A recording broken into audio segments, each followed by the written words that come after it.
বঙ্গোপসাগরে অবস্থানরত লঘুচাপটি ঘনীভূত হয়ে সুস্পষ্ট লঘুচাপে পরিণত হয়েছে। এর প্রভাবে বিশেষ করে দেশের উপকূলীয় এলাকায় বৃষ্টি বেড়েছে। রাজধানীর আকাশ বৃহস্পতিবার সকাল থেকেই মেঘলা, ঝিরঝির বৃষ্টি হচ্ছে। আবহাওয়া অফিস বলছে লঘুচাপের প্রভাবেই এই বৃষ্টি। বৃহস্পতিবার রাজধানীতে বৃষ্টির পরিমাণ কিছুটা বাড়তে পারে, তবে বিকেলে বা সন্ধ্যার দিকে বৃষ্টি কমে আসতে পারে। শুক্রবার আবারও বৃষ্টির সম্ভাবনা রয়েছে।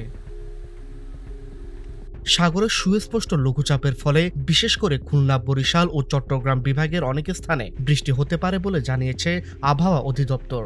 বাকি বিভাগগুলোর কিছু কিছু জায়গায় বৃষ্টি হতে পারে। উপকূলের এই প্রভাব রাজধানী পর্যন্ত বিস্তার হতে পারে।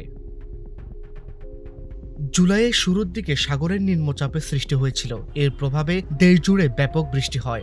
অন্তত 9 জেলায় বন্যা পরিস্থিতির সৃষ্টি হয়েছিল। এই দফায় অবশ্য তেমন বৃষ্টি বা বন্যা পরিস্থিতি সৃষ্টি হওয়ার আশঙ্কা কম বলে জানিয়েছে আবহাওয়া অধিদপ্তর।